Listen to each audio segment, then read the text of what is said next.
Good morning, everybody. Thank you for joining us today for our webinars for local producers. We're thrilled that you're here with us. My name is Dottie Arnold, and I am the Cooperative Agreement Administrator at the Urban School Food Alliance.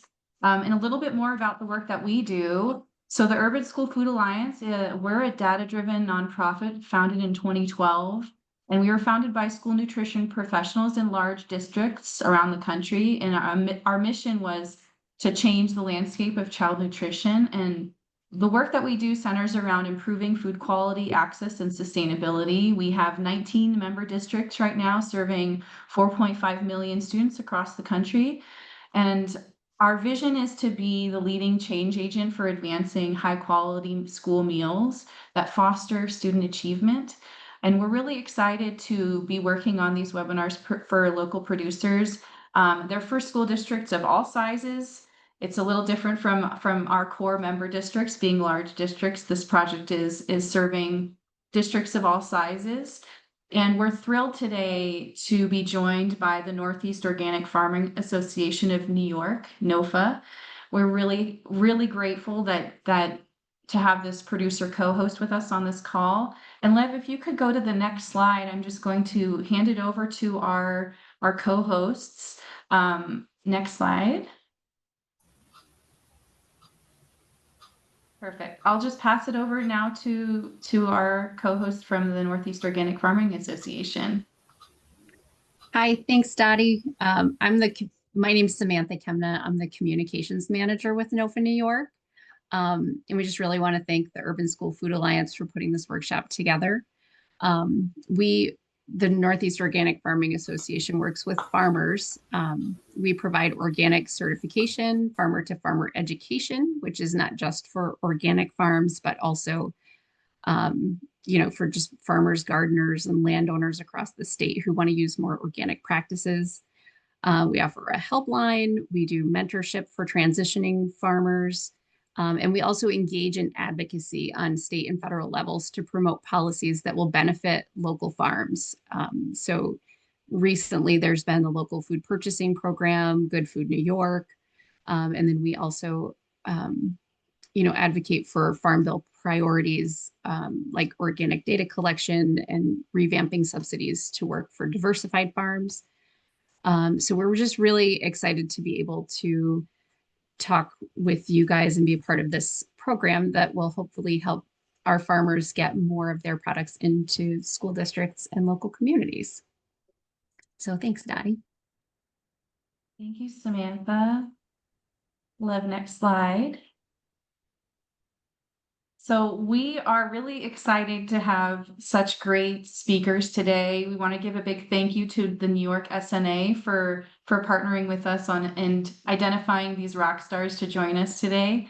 And before we get started with our school districts, we're going to begin with Jeremy West, who's the CFO here at the Urban School Food Alliance, and he's going to give a little bit of an overview on school food procurement before we pass it off to Ruth Connor, who's the Child Nutrition Director at Buffalo Public Schools, and Megan Bates, who's the Operations Manager at the Boards of Cooperative Educational Services. So Jeremy, I'll pass it off to you. Thanks, Dottie. Hello, everyone. Thanks for taking time today. I know it's a very busy time of year with school startup and getting settled into the year. I'm a former food service director myself. I'm based in Colorado, just outside Denver a little ways, and served in three different districts along the Front Range of Colorado in Colorado Springs and Denver area and in Greeley. And farm school is very important to me. I was telling the group earlier, I was part of Farm to School, and it was in its very beginning stages in Colorado around 2010. And so it's exciting to see it grow, not only here, but across the nation. And there's a lot of great work already going on in New York. And so today I'm just going to give you an overview. Really, some of you may not be as familiar with what Farm to School is and the nuts and bolts of it. So that's my role today, is to just share those things with you. We welcome any questions in the chat, any tips that you have, please just pop them in there. We'll address those questions later, like Dottie said, but let's get underway. Again, thanks for your time today. So let's talk about, first of all, why does Farm to School matter? And I'm going to start my timer so I stay on track here. It's important. Kids win. We know that communities win. And of course, America's farmers win when we encourage those healthy food options that drive better health outcomes in schools. it was important in my district back in the day to really focus on healthy foods and move away from highly processed food. So it's a win for everyone. So let's talk about farm to school. This side really shows some data about, it was from the 2023 USDA Farm to School Census about how schools are using local foods in their programs. You'll see a lot of acronyms on there. School food folks are familiar with those, but some might not be. So primarily it's being used in the NSLP, the National School Lunch Program, also in our school breakfast programs, SBP, and then some of our other programs that we offer. So FFVP is a fresh fruit and vegetable program. That's a grant program that offers a fresh fruit or vegetable snack to kids between the bells of the school day. And also CACFP for local foods there and for at-risk. And this is child and adult care food programs. And that helps with our supper programs and other specialty programs. And then also you'll see SFSP or SSO. Those are our summer food service programs. SSO is seamless summer option. That's just a designation of how you can serve and be reimbursed for the foods. But I think this slide really tells that child nutrition operators are focusing on using those foods directly in their main meal programs of lunch and breakfast, but also equally important in their other programs throughout the school day, every time a student comes in contact with school food. On our next slide, we're going to talk a little bit about our local as a value.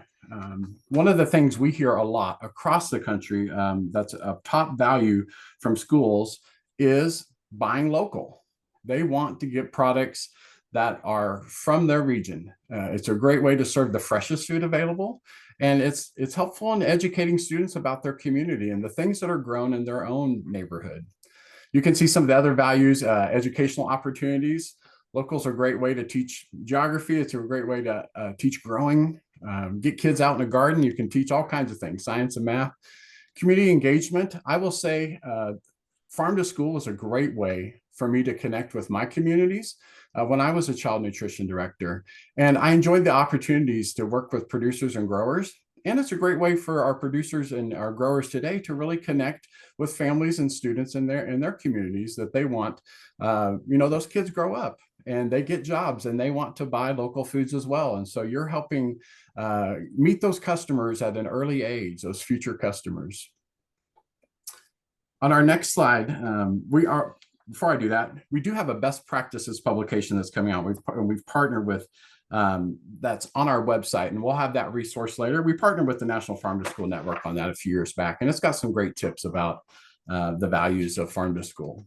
I want to talk about a couple myths that we often hear. It's just a couple. There's probably others you can think of, but the first one, I have a small farm, so I can only sell to small schools, or vice versa. I have a big farm. I need a big district to sell to. Well, I will say sometimes that's helpful. If you have a smaller farm, you may want to match up with a smaller school district, but by and large, there are ways to get around that. There's options to get your products into a district of any size, really. And so co-ops are a wonderful way to do that. Also food hubs that maybe have a larger contract, and so they're looking for that input so that they can fulfill those contracts to the bigger district. So don't let the size of a district, whether you think it's too small or too large, be a barrier. I as a former food service director, and I think the others that are on this call might nod their head, food service directors always have a plan B, plan C, plan D. They're ready because we know that sometimes things happen. And so the size of your farm is generally irrelevant. They're buying from multiple sources. And so don't let that be a deterrent to you as a seller. Our second myth is that local is defined by USDA.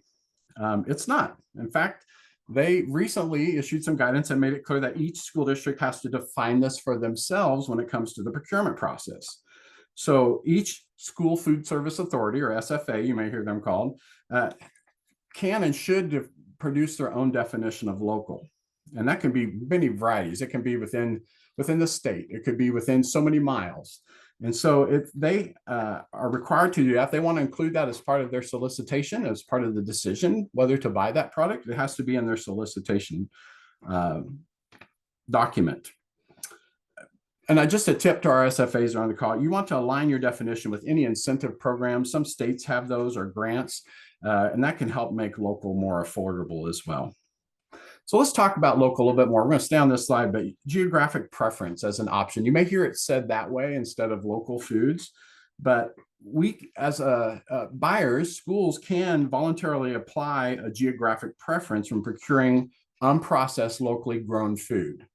And what I mean is that those agricultural products retain their inherent character. So for when we say processed food, that can mean packaged with a lot of stuff in it, or it can mean we chopped something, right? And so that's what I'm talking about. Those foods that have been simply processed, perhaps, and they can do that through a small purchase, which doesn't have a lot of steps to it, or a very formal procurement, which has a lot of steps to it and more paperwork.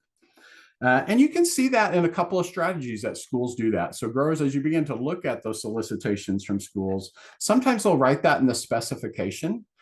So you might see apples. They want to buy apples and they'll say New York grown apples. So it's part of that specification that's describing the product that they want to buy.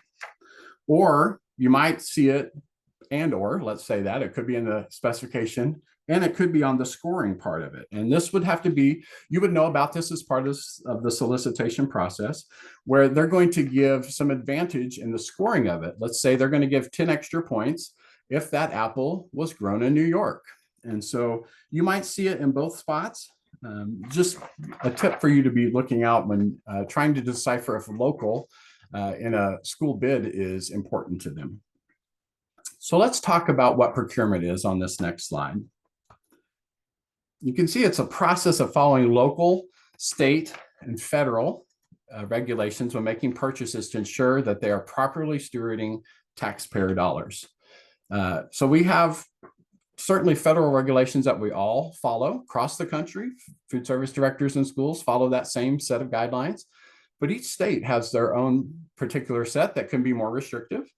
Locally, we can have some within our city. And I would add to this, even districts. Sometimes districts have their own procurement rules that your buyers, your food service departments are trying to juggle and balance as they make that procurement. So procurement, think of it this way. It's really that broader framework of how we buy something. So it's the development of that specification, how we describe the item that we want to buy so that we make sure that what we're receiving is what we're expecting. It's those pre-bid meetings. It's that solicitation or bid document. It's how we release the document. It's how we award it. And then when you think about that compared to purchasing, that's actually buying the product. So that's part of the bigger framework of procurement. But that's when it's at the point where we go to buy those products that we committed to during the procurement process. All of this applies to everything they buy. So whether it's local foods, like we're talking about today, equipment, uniforms, any of those things that a food service director might buy, they're going through a procurement process before they get to that purchase. We'll have a reference toolkit that's being released soon that will also have some great tips about this. And we'll talk a little bit later about a specification guidebook that we have on our website that can just be a resource for you to look at. So our next one, we're going to talk about some steps for success. Now, some of you on here, growers and producers, you're already selling to schools. We would love to hear what some of your tips are. What things have worked well for you? If you just put that in the chat. If you're with one of our nonprofits or a state agency or maybe a school nutrition professional, if you have some tips, we'd love to hear that too. What's worked well along your part of the food chain or in educating others? So we're just going to focus for the next few minutes about for our growers and producers, which is the focus of this webinar, what are some steps for successful implementation of a farm to school program? So on our next slide, first of all, a lot of it goes into preparation. And so you can see we kind of have 4 bullets here. And it comes with a food safety plan. I know this is not a surprise to anyone, but institutional buyers will have to have evidence of on-farm food safety. And GAP certification is preferred in most states and for most school districts is what we have found. So that's got to be part of your plan. And what I have found working with farmers over the years is a lot of times they had a food safety plan. They may just not have had it formalized and documented the way that I needed to see it as a school food director. So work with them. Sometimes they have standard operating procedures. I've provided those to growers about here's how I address hand washing in my kitchens. And so they're able to take that as a framework and address that, tweak it to make it work for their farm. So make sure you have a food safety plan in place and that it's being followed. Understand procurement. You're doing that today. You're taking time to understand school food procurement process, which is a little tricky. It can be challenging sometimes. And so I appreciate you taking time to learn about it today. Schools are independent. They purchase independently a lot of times, or they're part of co-ops. You're going to hear from BOCES today, which is a cooperative, I believe she said, of 35 schools in New York. We have a BOCES out here that has 60 schools. So that's oftentimes, especially smaller districts, are part of a co-op, or they might be part of a GPO, a group purchasing organization. You'll hear terms like IFB, invitation for bid, RFP, or sealed bid or line item bids. There's lots of different terms you're going to hear. And so taking time to understand what those acronyms mean, RFQ, request for qualification. Sometimes that's a way for districts to just see who out there could offer these products before we go to a more formal bid, or we need several providers. We use this for a pizza provider in one of my school districts because no one provider could provide all of the products that we needed for our 86,000 students. So there's different methods that they will use. And so taking time to understand that is helpful. Determine the right fit for your operation. Now, we've already talked about maybe small farms are better for smaller districts. So there's that, but also think about the logistics of the school district. Can you meet how you grow things and your harvest schedule? Is that meeting the needs of the district that you would like to sell to? If you're wanting to do some summer programs and the districts around you don't have summer programs, maybe you might want to look to different districts for that. So just making sure there's a right fit, that your harvest times are matching up, and that operationally you're able to support how they need to receive food and order food. Marketing materials. Now, you want to encourage you that schools want to promote, and by and large, they want to promote the farms from which they're buying from. And so having just some simple resources for them to use, like a high quality photo, a paragraph or two about your operation, along with some demographics, like we've had this farm for 100 years, or we sell this many pounds of carrots in a year. They want to partner with you. And remember, districts oftentimes do have someone that does marketing either for their department or for their district that can help with that. We had some great people in the districts I worked with that I was able to take some of these resources from my farmers, and they helped me produce some cards for the line and some flyers for special events. And so that's a great opportunity to partner with your school district. Also, it's about building relationships. As with most things in life, a successful farm to school program is foundational on building those relationships. So find the right person. So this can be hard to do in those bigger districts, especially. We don't all have the same title in school. Some are called directors, executive directors. Some are called managers. Sometimes it's called food service. Sometimes it's called the child nutrition department. Sometimes in our smallest districts in towns where I've lived, it was the superintendent's secretary. That was the person you had to get a hold of if you wanted to discuss procurement. And so finding that right person is key to that. And so start by looking, even just going to a kitchen manager that maybe you have a connection with, or your student goes to, or that's a neighborhood school for you, could be a good start. But get to the right person that's making those purchasing decisions for the school district's food service program. Then visit the district or invite them to visit your farm. You found that person. Take some time to understand each other's business. I always enjoyed going out to a farm when I was invited to that. And likewise, I would have farmers come into my warehouse where I received it and where I had a centralized kitchen that we processed some of their produce. And so if you haven't seen a school meal lately, I encourage you to find out how you can do that in your school district and go experience school lunch. Many times those districts will welcome you in. Of course, you got to take your ID. There's steps to do that. So make sure you understand that when you go. But go experience that. It may not, if you haven't been there in a while, it's probably different than what you remember. Understand the menu. Each district can be a little different. There's no national menu that we all follow. So understand if they use a cycle menu. Does this menu repeat itself every 2 weeks or every 6 weeks? Or how do we do that in that district? How far out is the team planning for their purchasing? In smaller districts that receive less frequent delivery sometimes, it can be a month out that they have to plan. In other districts, because of their size and having to get all that into a distributor, maybe 2 or 3 weeks that they have to pre-order that food out. So understand how that system works for the school districts that you want to sell to. How flexible are they? So if you say, hey, I think I'm going to have corn that's harvested this week, but if, harvest isn't ready for the next week, is that okay? Understand that flexibility. Are there any special events or programs that could feature your products? Maybe you don't have a lot of product, but you'd like to begin that connection. Maybe they're doing an A to Z salad bar or some special event at their school that you could connect with about. And understand who writes the menus. Maybe there's some products that they aren't using currently, but you think might be a good fit for students. And maybe it's not on the lunch line. Maybe it's part of their fresh fruit and vegetable program, which is a much smaller buy typically. And so just understand who writes those menus. And then, as always, with most things, if this is a change in your business model, I recommend you start small. In my district where we started farm to school, our first crop was one crop of cherry tomatoes for about $400. That grew over the time that I was there to buying local produce, which I defined as within 400 miles of my receiving point, because Colorado's big and we were kind of to the north.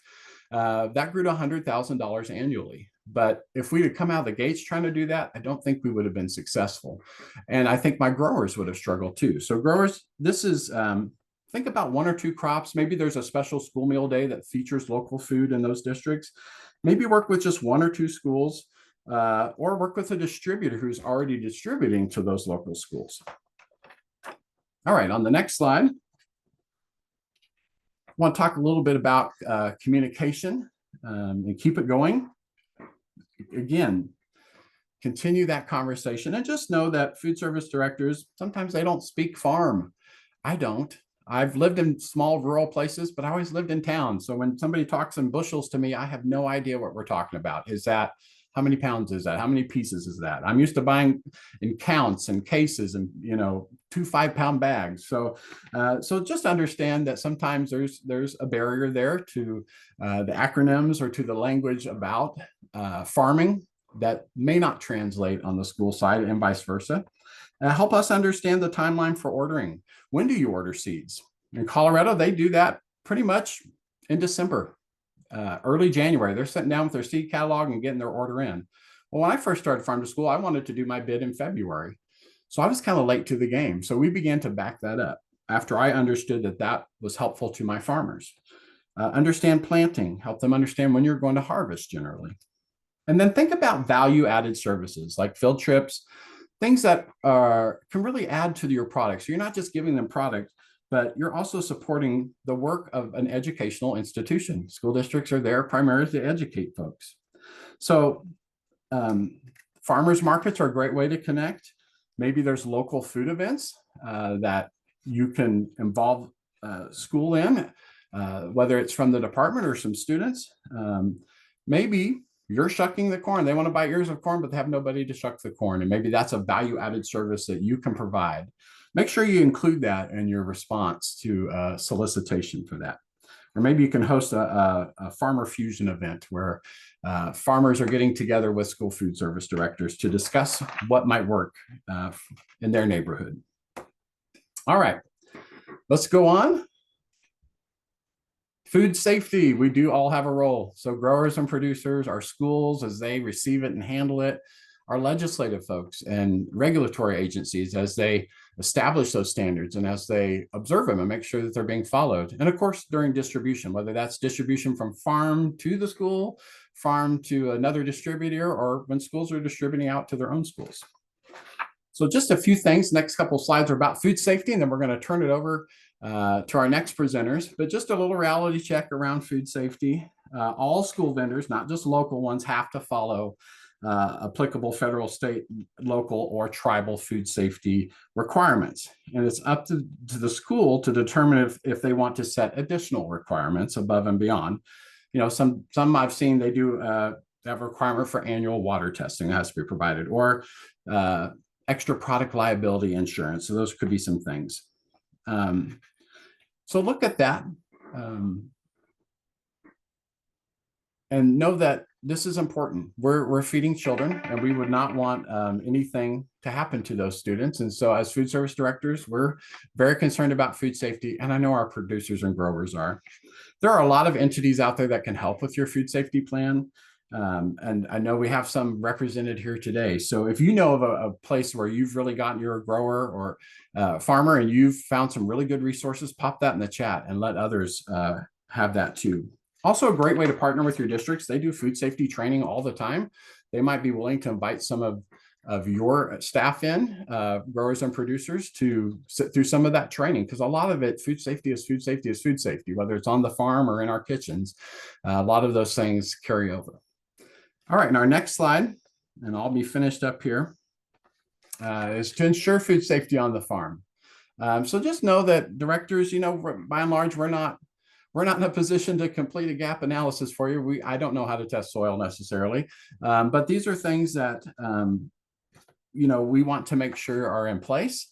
So some things that I would look for, or I would ask of my farmers is, what are the additives that you're using? What's your water source? If I was visiting the farm, I'd say, can you show me where the restrooms are and where they can wash their hands? What are your harvest containers like? So think that through, review your HACCP plan, which is a food safety plan. If you already have one, make sure it's up to date, and make sure it can be provided electronically. A lot of times bids are submitted back to districts in electronic format. So you'll want to be able to provide that as a file. If you need to establish one, you can check out USDA, FDA, National Farm to School Network. All of those websites have some great resources. HACCP, that's just a systematic approach to identifying, evaluating, and controlling food safety hazards. And it's a written document. Don't forget, establishing a method of traceability. A lot of times if I'm buying from my mainline vendor, one of those larger distributors, they have that. And so understanding, when these products were harvested and where they were delivered to is often important to your food service buyers. And so please, if you can establish that method of traceability, that is very helpful to the process. And compliance and training. We want to make sure that we stay in compliance with the health department. So make sure that you have good records. The school district takes records of things all the time, food temperatures, receiving logs, all those types of things. And offer each other assistance, provide those training opportunities. Food service directors on the call, just want to encourage you to connect with your buyers, with the sellers, go to their farm, and growers, come visit their institution and find each other at these events that are going around your community. So that's just a brief overview of what farm to school is. It's not a trend that's going away. It's important in every state and to many school districts in New York State as well. And so with that, I'm going to turn it over to our next presenters who are going to give you kind of that local picture about what's going on in New York. Thank you, Jeremy. Hi, my name is Ruth Connor. I'm the director of Buffalo Public Schools in Western New York. Anybody that's on here from the local area, you may have seen some of this presentation in August. So kind of reiterating some of the information that I just recently shared. A little bit about myself. I've been with Buffalo for 27 years. I've been the director for the past 2 years. Very familiar with Farm to School. We've been fortunate to have a very successful program. I inherited one from the previous director, Bridget O'Brien Wood, along with a bunch of other things. And next slide, please. So events like today, which I'm going to give a shout out to, we work very closely with Cornell Cooperative Extension. They are instrumental in the success of the New York Farm to School program, and I can't give them enough recognition. They have been the people to bridge the partnerships, honestly, that keep the New York Farm to School program thriving. And it's always evolving too. They don't just stand still. Every time I turn around, they're reaching out with some other information or some other connection, which is great because we want to do the program, we want to be successful, but sometimes we don't have the connections to reach all the farmers that are out there that want to participate in the program. Next slide, please. So I'm going to talk about our process in Buffalo and what has been successful for us. The one big thing that I live by is planning. If I don't plan, I don't sleep. So I need to make sure that I have a successful plan in place. And starting with that is our bid process. We start in January for I'll use for next school year. So we're already planning our bids for next school year, which start in October, November, December. In January, we make our selection. We start going to the 26-27 school year. February, we make our decisions, and we have to present everything that we select. We have to present to our board for approval in the city of Buffalo, and then it goes from there. Awards are announced, and then we communicate with the suppliers. The volume of produce that we get from different suppliers, it's very important that we coordinate and have a plan on a monthly schedule, how we're going to put it on the menu. Everything has to be coordinated, when it's going to come in, how we distribute it to our schools. There's just a lot of process in place to make it happen. We have 88 buildings in Buffalo. About 62 of them are Buffalo Public Schools, and then we also service some non-BPS schools as well. Coordinating plans for distribution by the month. Some of the stuff comes directly to our warehouse and we distribute from here. And some of the things go through a distributor and it goes through our distribution process, which is great. But there are some small farmers that I'll get into in a little bit that can't necessarily deliver to our schools because they don't have the means to be able to do that. But we do have a central commissary that they do come to deliver. So prior to each month, we confirm the product, even though it's awarded. Let's talk about produce. We hope it grows and we hope it's going to be available, and then something happens and they don't have the volume that was expected, or they may have an abundance of something else to compensate. So there's a lot of communication going on. I have the benefits of having a farm to school coordinator who takes care of most of the planning part and the coordination to get it on the menu. I used to do it in the past, and it's a process that I'm really glad that I don't have to do anymore, because there's just a lot of technical timing and communication and planning that has to go along with making it successful. And maximize your usage. The one thing I avoid like the plague is to make sure that we are not wasting anything. If we're receiving product, I want to make sure that it gets to the students and gets to the students in freshest possible form. And sometimes it's on the menu, sometimes it's in the salad bar. Most of our schools have salad bars, or we call them veggie stations, just to kind of an extra. And sometimes it's not a large volume to feed the whole school district, but it might just be a small amount to introduce them to a new item. Next slide, please. So in Buffalo Public Schools, we used to just have a two-part bid process. It was a section 1 and a section 2. And section 1 really was our domestic produce and everything we purchased from the produce company. And then section 2 was our New York bid items. We've decided to expand it to a section 3. And the reason being is to reach those farmers that I said earlier that cannot deliver to our schools, but they can deliver to our central facility. And they are also small farmers that don't have the ability or necessarily the partnership with a processing company. So we get bins and bins of produce, and we have a lot of activity going on in this warehouse to make sure that that product is processed, used in a sofrito, used in a fajita peppers and onions, whatever we can come up with. Somebody just made carrot soup. Hopefully it's successful. It's on the menu on Friday. Just to try and maximize the usage, especially during the summer months in Buffalo. That's our peak season when produce is available. I'm not sure where everybody lives, but let's just say Buffalo has a very short window sometime of produce available that's coming out of the ground. So we try and make sure that we maximize the usage during the time that it's in abundance. But this part 3 of our bid process has really opened up an opportunity for, I say it in reference, take a bite out of Buffalo. We serve 28,000 students every day. It's a little intimidating for a small farmer to think, how am I going to get involved? Well, this section 3 is an opportunity to get those small farmers involved. I may award New York tomatoes to somebody else in section 2, but I can still pick up some tomatoes from some small farmers in section 3 to kind of spread the wealth. Next slide, please. So kind of reiterating what I said, the small farmers want to be a part of the New York initiative. Even our school farms, like I don't say farms, are some of our schools have small gardens. Even highlighting their garden items that they're producing for the students in that school.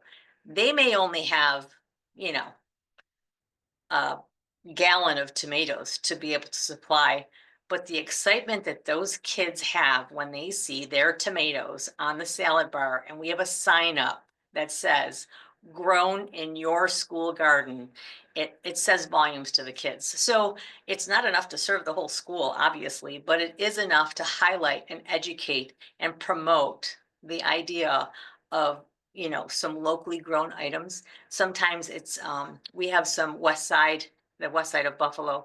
They actually specifically serve 3 of our schools in that neighborhood, and they deliver directly to those schools. So I'm going to use the word creative bidding and creative partnering.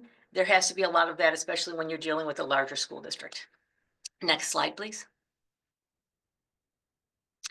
So I'm going to share our bid template. We're very, again, this is my neurosis of planning that needs to be done to coordinate to make sure that we're maximizing the usage of everything that we've procured. And I'll use this as an example. If we've awarded $250,000 to XYZ company, I want to try and make sure that I'm spending the $250,000 to that company by utilizing the produce that I've selected. Next slide, please. So this is kind of difficult to see, but you have an idea. This is what we use for our bidding, and this is how we use our scheduling to get everything out for the school year. So we have I blocked out our vendors, but we have all of our items on the left, and then we kind of go throughout the September, October, all the way through the end of the school year to feature the items and make sure that we're scheduling them and menuing them accordingly. I do not have the summer months on this calendar, and there's a reason, because I never know what's going to happen. But the summertime is really an opportunity to bring in as much abundance that we feasibly can process here in the commissary with the manpower that we have. School's not in session, but even in the summertime, Buffalo, we feed about 10,000 students during the summertime. So we're still in continuous, you know, operation. But we have a very strong catering department. So during the catering department's off season, it's not as busy in the summertime. We really utilize that staff to have them peel, chop, clean, cut, and prepare as much of the vegetables that we can. And then we bag and we freeze and we go from there and use them for the school year. Next slide, please. Very important, traceability of domestic and New York items.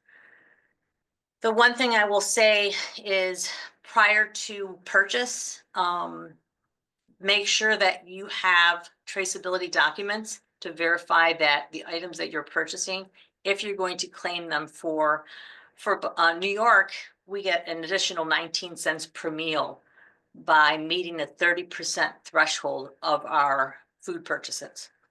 So it's very important in New York that we have traceability documents to back up everything that we're claiming New York. So that way we get that additional reimbursement. And we're very fortunate in Buffalo. We have been successful every year since the inception of that additional funds. Next slide, please. Produce plans for peak seasons, as I've been discussing.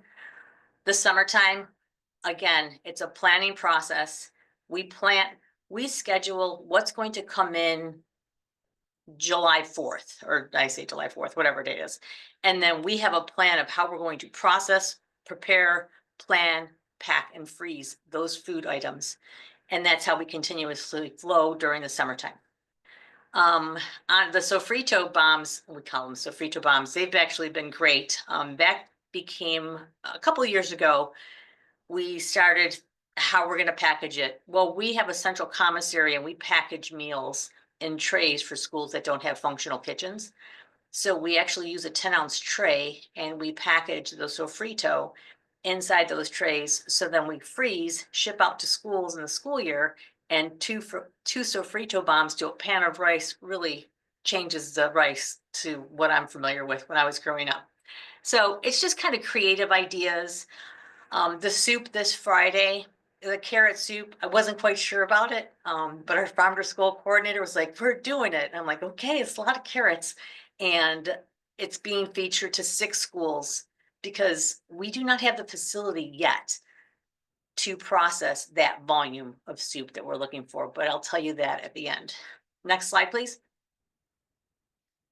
So menu plan to coordinate, maximize usage of selected product.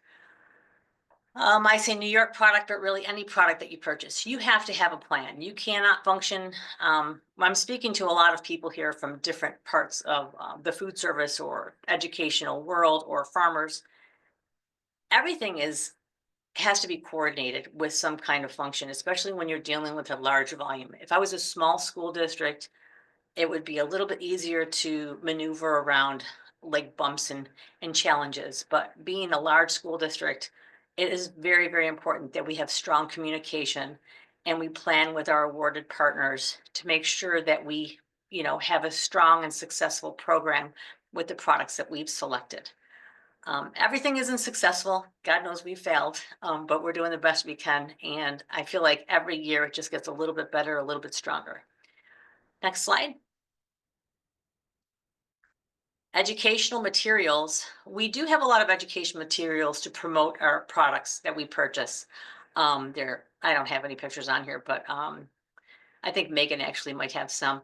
But they're just promoting the items. We just got new Sky Kits. They're television monitors in our cafeterias. And they're large LCD screens. So we're doing some video promotion of like, there's no sound, so it can only be like pictures of like the farm, possibly where it came from, or some words. Today's tomatoes are from XYZ farm. Trying to educate our students while they're eating lunch. It's a constant challenge to try and bring it all together, especially when they only have sometimes 25 minutes to be served and eat. So the TV monitors for us were a way to market our program, to share some of the positives that are going on in our department, but also be able to share the New York and the Farm to School program and the success that we're having. Next. So hold on one second before I switch it over to Megan. I'm just going to say one last thing. We do have a new commissary that's being built. Hopefully they'll be breaking ground across the street right here out my window in they say late October. I'm thinking November. Hopefully it doesn't freeze by then. The idea is a 63,000 square foot facility that will improve the flow of our production of what we're doing here at the commissary, but also be able to have Buffalo bring back scratch cooking from a central facility. We do not do raw proteins right now in any of our schools. We do have a lot of enhanced items to create healthy options, and obviously we're creative in recipe development, but no raw proteins. The goal is to have some raw proteins and bring back some scratch cooking, but we will only do it from a central facility. And then we will be able to provide some scratch cooking to our 88 locations with the recipes that we have in-house. Honestly, it's something that's long overdue, and really we've been waiting for this commissary for quite a long time. So hopefully in a year and a half, you'll see like, hey, Buffalo's got a new commissary and they're doing amazing things. So thank you for your time, and I'm going to give it to Megan. All right. Thanks again, everybody, for joining us today. I'm really excited to share out what we're doing here at Cap Region BOCES when it comes to farm to school. A little background. I am the operations manager here at Capital Region BOCES. I oversee the operations of 35 different school lunch programs that participate in our shared food service here at Cap Region BOCES. I like to call us kind of a grassroots type of management. While we are a nonprofit, so we don't make money off of the programs that participate in our service, we're really here to support the directors and make sure that they are able to run successful programs and that they can have flourishing C funds and reinvest back in their programs. Last year, we served over 7.5 million meals. That was not including our summer programs. That was just our National School Lunch and Breakfast programs, which was incredible. And all 35 of our programs participate in our Harvest of the Month program. So we do have one day a month that and I realize I forgot to put anything about that in the presentation, but we do have a Harvest of the Month program. We like to highlight our local producers. I think when a lot of folks think farm to school, you're often thinking fruits and vegetables, and we lose sight of many other local products. November, we're featuring dairy. We have a few districts that purchase milk from a local producer about 20 miles from here, which is incredible. January is chicken and eggs, April is beef, in March, this is probably one people often forget, it's maple syrup. And that's a local product here in New York. We have a ton of maple farms. So just kind of thinking outside the box when it comes to farm to school as well. You're not just stuck with fruits and vegetables. If that is what you produce, that's phenomenal. And we will take all we can get, but don't lose sight of, it doesn't have to be siloed into that. Some of our programs that we have here, and again, we are not a one size fits all here at Cap-Region BOCES. We have districts that are upwards of 6,500 kids and very urban, and we have some that have under 60 kids and are very, very rural. So what works for, Long Lake doesn't necessarily work for Amsterdam or Troy or Saratoga. We have some programs that are teaching their kids how to make yogurt in classrooms. They're featuring, like we said, local meat monthly on their menu. So they're going above and beyond the basic Harvest of the Month program that we have here at Cap-Region BOCES. So a little bit, again, understanding school meals. Our programs do have to follow USDA nutrition standards. There's a variety of programs that we participate in, not just necessarily lunch and breakfast. Fresh fruit and vegetable is a really great opportunity to partner for some local foods as well. That is available for K-6 program schools. So keep that in mind when you're thinking about approaching schools. That's another great avenue that you can participate in as well. Our meals are planned to meet specific guidelines with calories, sodium. There's vegetable subgroups. We could go on and on about the regulations with our programs, but just do understand that we do have regulations that we have to meet. And those producers who really understand our meal programs, they can really better fit our needs. And if you kind of have an idea of what we have to work with, we can partner together a lot better. Really take the time to meet the directors that you are planning on working with and ask questions and figure out what their program looks like. Are they serving in the classroom? Are they serving in the cafeteria? We are doing a million different things. So getting to know your director is huge and helpful. Next slide, please. All right, so procurement basics. Like I said, at Cap-Region BOCES, so we kind of do things in a variety of ways. We do a large produce bid similar to what Ruth showed earlier for all 35 of our districts. So we typically get bid on by one large produce vendor. We have been extremely, extremely lucky to work with a vendor that we can go back to and say, okay, hey, we really would like to get, local apples for this month. Where can we source them from? And they have been absolutely wonderful with working with us to get local items on our menus. They also participate in the pilot program, which is a USDA program that you can use your commodity dollars with. There are a ton of local products that you can use that commodity money for as well. So our vendor has been fantastic with that. And then we do have our schools that will work within their purchasing policy to purchase from vendors, just standalone as well. So just a little to note, schools are required to follow federal, state, and local procurement rules.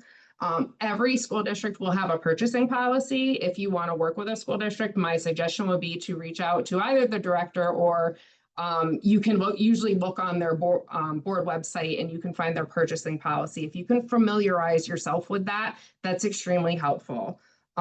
Schools are required to use the most restrictive purchasing policy. So if their local school policy is stricter than the state or federal, they have to abide by that. So just know that they have to go with the most restrictive. So keep that in mind when you're working with them. Buy American does apply to us. So we right now, our limit is 10% non-domestic products. It's going to go down every year. So keep in mind, we do need to source well, we want local in New York, but we do need to source products that are from the USA. Schools can use competitive bids, quotes, or co-ops to purchase. It's really what kind of works for them. And consistency and reliability are really key for us. Again, we're school districts and we usually are at the mercy of our business office. So the more consistent and reliable you can be in getting us information and timely as well, that's an incredible help for us. Next slide, please. Building relationships. So like I said, reach out to your school food service director early, have those conversations, come into our offices and meet with us.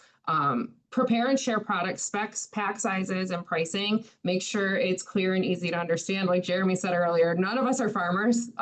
Maybe some are, but we haven't really been farmers in the past. So we don't necessarily understand a bushel, a peck, things like that. So if you can kind of get it to us in terms that we can understand, that's really helpful for us. Be patient. Working with schools tends to take time. We can't turn things over overnight. Like Ruth alluded to, sometimes we do need to get bids and things approved by our boards. They usually only meet once or twice a month. So please be patient with us. We're not dragging our feet on purpose, we promise. It's usually just, working in schools with business offices, it takes a little bit of time. Be open to maybe some smaller pack sizes than you're normally used to producing. If, like I said, we have some districts that have 60 kids in them total. So, ordering, bushels of things doesn't really make sense for them. So if you could pack smaller or maybe, suggest some kid-friendly items, that's really helpful for us. And like I said, communication and trust go a long way with working with schools. If you could bring in a sample of the items you have, that's really helpful for us too, to see in person, or even maybe come in and sample with the students to get their feedback and they say, oh yeah, we really like that apple, or we really like that tomato. Kids are always willing to try new things. So if you can come in and be forward facing with them, that is wonderful. Next slide, please. Flexibility and solutions. So actually featured here is what Ruth was talking about, the marketing. We do a little marketing with our Harvest of the Month. We do want kids to know that the food they are eating is coming locally. It's coming from local farms. We usually will laminate things they can put on the serving line that'll tell where the food came from, what farm it came from, what it is, what's being featured. So we really try to market our programs with the kids so that they can see we are making an effort to bring in local items for them. And hopefully they're going home to tell their parents, hey, I tried the corn today and it was from the farmer down the street. And again, we talk about offering products that help schools meet our meal patterns. If you could familiarize yourself with the vegetable subgroups and where your products may lay in there, that's really helpful for us. If you can come in and say, hey, I know that a quarter cup of this was going to fall in your red orange vegetable, that's really helpful for us. So if you can do a little research and come prepared, or just ask us questions when you're sitting with us, we're more than happy to give tips, share our knowledge. Again, the main mission here is to feed the kids local foods. So please come in and talk with us. We are more than happy to share out knowledge. Be prepared for delivery schedules that, align with school operations, as well as with your growing season too. And we can be a little flexible and work with that too. But no, there may be a snow day and there may not be anyone there to receive the food. So just keep that in the back of your mind too. We sometimes are at the mercy of our facilities departments, or as well as our school food storage. We may not be able to bring in a ton at one time. We may need, consistent smaller deliveries from you. So just keep that in mind. Like I said, provide samples, classroom visits, product taste tests are great. I know there's a New York maple experience that'll bring a trailer around and they'll sample out maple products. That's a great partnership there. I don't know, hopefully many of you know that you are required to do a little nutrition education in the curriculum each year. So these are great ways that we can bring that education to the classroom instead of asking teachers to do it themselves. And help schools adapt when supply chain challenges arise. And also Jeremy alluded earlier to, that value added. We put corn on the menu last year and then realized we had to shuck it. And so we were quick trying to pivot, and we actually had we have a traveling director who figured out we could actually really cut the ends off both ends and just cook it in the oven and roast it, and then it peeled off really easy, and it worked out wonderful for the kids. So we kind of had two avenues. I had a district make it a really fun event for the kids to shuck the corn, and they thought it was, they had the elementary kids out there and they were shucking corn and they thought it was just the best thing in the world. So be flexible. Producers can be flexible, and we are flexible as well. So we are happy to come up with solutions for situations like that as well. And then next slide, last one, we're almost there. So keys to success, like I said, knowing the rules, but also know our mission, and that's just feeding kids nutritious meals. If you can be a partner with us, we would love that. We don't see you as just a vendor, you're definitely a partner. Send us pictures, please send us pictures of your farm. We would love to put that with our marketing materials. We really love to share where we're getting the food from. Responsiveness, reliability, and flexibility make you stand out as a vendor. I can assure you of that. And remember that every product that you supply helps fuel a child's learning and growth. That's all I have. Thank you so much, Megan and Ruth, for both of your great presentations. We have a couple minutes for questions. We also are going to put in the chat a feedback form. We would love to hear your feedback on today's webinar, and we'd really, really appreciate if you could fill it out. So Lev, our IT guy, is going to put that link into the chat. And while you fill that out, if anyone has any questions, please feel free to unmute and ask. And if you have questions after this call is over, you can email. I'll put my email in the chat, and we will get back to you as soon as we can on any questions that you have. But in the last couple of minutes, if anyone has questions, feel free to unmute now. Otherwise, if folks could fill out that feedback form in the chat, we would be so grateful. So thank you so much.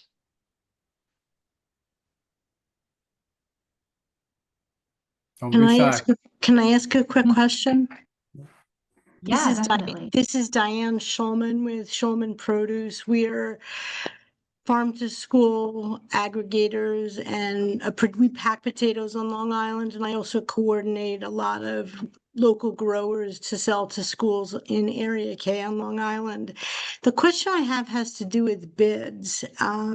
Is there a certain percentage that needs to be purchased through a bid? Because for the most part, the growers I work with in my packing house also, we don't set a price for the season. We're market driven. So, a lot of what we're packing and selling goes to wholesalers and food service people. And I can't predict in September what my prices are going to be in December and January. I can do it on a weekly basis, but not like for the whole school year, or I can't give you necessarily a bid price in January for the next year.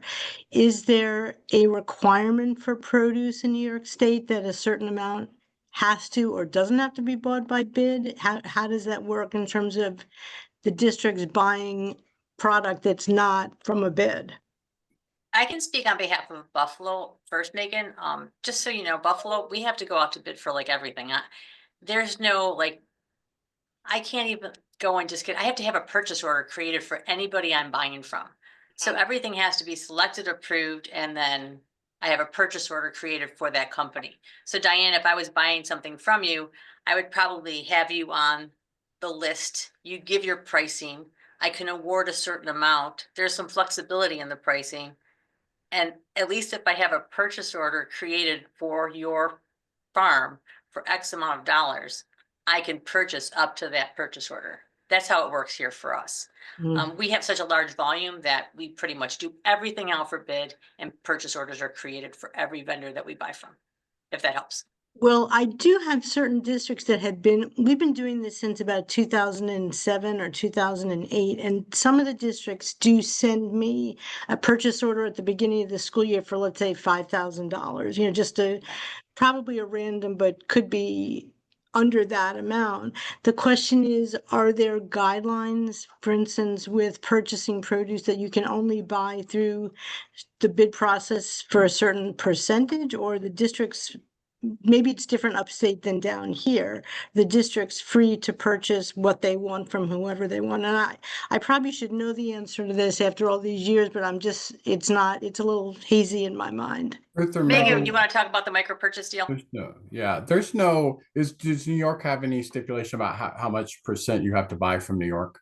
Mhm. That would be No, uncommon in most states. No. So no, typically just speaking nationwide, there's not usually a method. Sometimes there's incentive, they're incentivize you to buy local. And so Mhm. that will help drive that. Like some states will give you 10 cents more per meal if you meet a certain threshold, but I don't know if that exists in New York New particularly. York, it's 19 cents more meal. So if 30% of our purchases are New York items, we do receive an additional 19 cents for every meal we serve.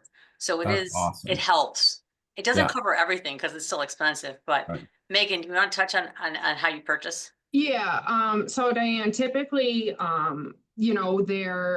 it would go back to that purchasing policy that I talked about. So whereas Jeremy was talking about like the micro purchase and small purchase, you might be able to have a district say to you, hey, I'm gonna open a PO with you for $5,000 because our small purchase threshold is $5,000. So I can just say, I'm going to go and purchase $5,000 of produce from you. We don't need to do anything beyond that. We can just do that. But if I know that I'm going to purchase $40,000 worth of produce, then I have to go out to bid. And that's where that purchasing policy comes in. Now, we could do a bid for a smaller amount of time. We could do a 6-month bid or a 3-month bid. I think we do 6-month produce bids here at BOCES. So we typically, and what we'll do, we'll write the bid and we'll write extensions into the bid. So if we think that the price is staying stable and things really are where they need to be, we'll just extend that bid and we don't have to go back out. But there's also, you can write escalation clauses in and things like that. So where, like you're saying, my prices may fluctuate, we could write an escalation clause in there that says, we are awarding the bid with the idea that there may be an increase in your escalation is going to be limited to 5 or 10% or something. There's ways to include that in the bid so that you don't necessarily have to, leave maybe apples are, $14 a bushel and then all of a sudden you have a bad crop and they've gone up, there's ways to stay within the bid if your prices need to fluctuate, I think is kind of what I'm getting at. Okay. All right. Thank you. Diana, this is Julia. Hey, how are you? Hey, good. How are you? Good. I'm pretty familiar with on the other side of the bids, the bidder, not the biddee. Mm-hmm. And I have actually run into situations where there are no escalation clauses for certain products that are a cost plus based on a commodity and then additional on top of that, and that fluctuates. And I actually had a bid rejected by the legal department of a BOCES because I had written that in my cover letter that I would want to do XYZ. So you really need to read the language in the bid because not all bids will have an escalation clause. Many don't, unfortunately. And that's like, where we all work together with the business officials to get them to write more new, farm to school friendly procurement bids. And the food service directors have a great impact with that. And they do an amazing job influencing. We've come a long way. But for you being on Long Island, I don't see, and please someone correct me if I'm wrong, why you couldn't be part of an informal where they make 3 solicitations by phone or email to get pricing on that item. And then, whoever is going to be the one given the bid for that week or month, it's fair and they don't have to actually do a formal procurement. They can just do an informal bid. It's not something I'm familiar with. I know the co-op on Long Island looks for bids, but I had gotten a package from one school district down here and it was like 50 pages long and my eyes kind of glazed over. Well, when I started reading it. That's the Long Island co-op bid. Right. I've been bidding on that for 12 years. It's a big bid. Right. And there's no language in there, but I do believe you can offer a price, commit to a price, and in 30 days, if you can substantiate why you need to increase that in writing, you can. Mhm. But your product is very hard to assign a permanent price to for the year. I mean, Right. so is mine, but I do. Okay, I mean, just something I'm still trying to clarify and see if we can work within that process, so. Dan, if you're having folks asking you to hold pricing for a school year or for really anything beyond 3 months, there probably needs to be some education that goes on. That's, back in the day, yeah, that's how we did it, but that's not common anymore to have produce price, something that's volatile like that, to be held for a school year. School districts can do that. They're going to pay a high price for produce. So it's to their benefit to have that term be a monthly price or a quarterly price. It's to their benefit typically. Even at a quarterly price, they're going to pay a little more than if they're, have a different method of buying it. Potentially, because the volatility of the market, you as a seller has to be able to ensure that you can cover that. So Right, absolutely. If I were to put together a product list and price for the year or even the first, let's say 5, 6 months, I'd probably have to just grossly inflate the price to make sure that we're okay. And Right. it's not doing the school district any benefit. So Exactly. I understand. Okay, thank you. Good point for conversation, because some people just don't understand that. And so just letting know your price is going to be higher if you're asking for this long of a term. Thank you so much for these questions and this conversation. We are a little bit over time, but if folks have other questions, I put my email in the chat. And feel free to send those questions my way and we can get those answered. As well as if you haven't had a moment to fill out that feedback form, we would love to hear your feedback on today's webinar. And thank you so much to our wonderful presenters today for joining us and presenting on your operations. We're so grateful for NOFA-New York for joining us and being our producer co-host, and for all the folks on today's call.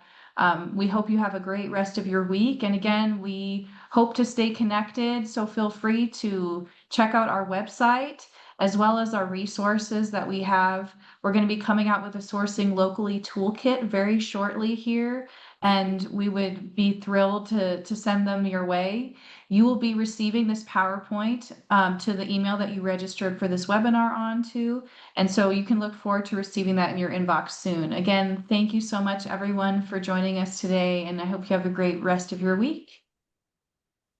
Thank you. Thank you, guys. Thank you, Ruth and Megan. Appreciate it. Thank And you, no- everyone.